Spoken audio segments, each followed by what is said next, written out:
আমি অসমীয়া যুৱ মঞ্চই দুৰ্নীতি সদাগৰ যি অশোক সিংগাল স্বাস্থ্য মন্ত্ৰী আমি আজি অসমীয়া যুৱ মঞ্চ আজি তেখেতৰ প্ৰতিমূৰ্তি দাহ কৰিছোঁ। ইয়াৰ কাৰণ হ'ল দুৰ্নীতি সদাগৰ এই অশোক সিংগাল যদি স্বাস্থ্য মন্ত্ৰী হৈ থাকে সকলো যিমান অসমত চিকিৎসালয় আছে সব শেষ হৈ যাব। গতিকে আমাৰ ঠিক তেনেধৰণে আজি আমাৰ অৱস্থা হৈছে আমগুৰিত এখনেই চিকিৎসালয় আছে। ওচৰত কোনো তেনেকুৱা ধৰণৰ প্ৰাইভেট বোলে ডাঙৰ নাৰ্ছিং হোম আছে সেইটো কথাও নহয়। এখনে চিকিৎসালয় আছে য'ত নেকি দুখীয়া শ্ৰেণী মধ্যভোগী সকলো আমি ইয়ালৈ আহোঁ। আজি ইয়াত আহি পেলাই আপোনালোকে দেখিব যে ইয়াত কোনো ডক্টৰ নাই। গতিকে ইয়াত কোনো চাইল্ড স্পেচিয়েলিষ্ট নাই, গাইনিয় ডক্টৰ নাই, ICUৰ ব্যৱস্থা নাই, ব্লাড বেংক নাই, আল্ট্ৰাচাউণ্ড আছে কিন্তু আল্ট্ৰাচাউণ্ডৰ ডক্টৰ নাই। গতিকে আপোনাৰ আজি যাওক হস্পিটেলখন চাওক, যেতিয়া দেখিব যে ডক্টৰ ট্ৰিটমেণ্ট কৰি থাকে মমবাতি জ্বলাব লাগে যে ইয়াত এটা জেনেৰেটৰৰ ব্যৱস্থা নাই।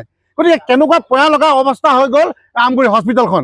গতিকে ডাবল ইঞ্জিনৰ চৰকাৰ, সবকা সাথ সবকা বিকাশৰ চৰকাৰ আজি নিমাত কিয়?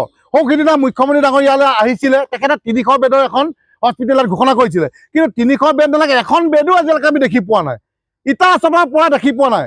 গতিকে তেখেতে কি মিছা প্ৰতিশ্ৰুতি দি থৈ গুচি গ'ল নি? সমষ্টি লৈ গ'ল, কিমান চৰকাৰী কাৰ্যালয় লৈ গ'ল, এতিয়া কি আমাৰ হস্পিটেলখনো তেখেতে লৈ যাম বুলি ভাবিছে নি? গতিকে ইমান মাহিৰে চকুৰে আমাৰ মুখ্যমন্ত্ৰী ডাঙৰীয়ে নাচাব বুলি আমি অসমীয়া যুৱ মঞ্চই আমি আহ্বান জনাইছোঁ। আৰু এই যুদ্ধ আৰু এই যি আমগুৰি হস্পিটেলৰ যি যুদ্ধ, এই অসমীয়া যুৱ মঞ্চৰ যুদ্ধ নহয়, এই আমগুৰি সকলো জনগণৰ এই যুদ্ধ। কাৰণ এই আমগুৰি হস্পিটেলখন নহ'লে মানে আমাৰ দিনতে অন্ধকাৰ।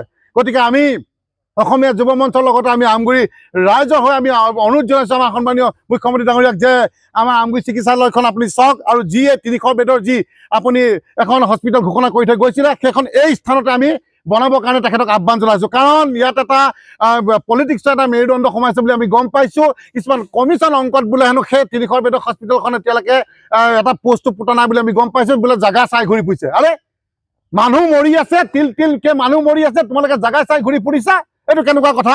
আৰু আমি এটা কথা গম পোৱা নাই যে কোনজন বিধায়কক আমি আজি অভিযোগ দিম, কোনজন বিধায়কক আমি এতিয়া হস্পিটেলখনলৈ অভিযোগ দিম আমি বুজিয়ে পোৱা নাই।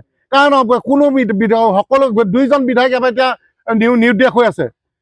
গতিকে আমি এতিয়া এনেকুৱা হৈছে যে আমি এতিয়া বিধায়কক বিচাৰি পোৱা নাই কোন বিধায়কক আমি কথাটো ক'ম। গতিকে আমি এতিয়া বিধায়ক নাই, অশোক সিংগাল গম পাই দুৰ্নীতি সদাগৰ, কোটি কোটি টকা সৰলাট কৰিয়ে আছে।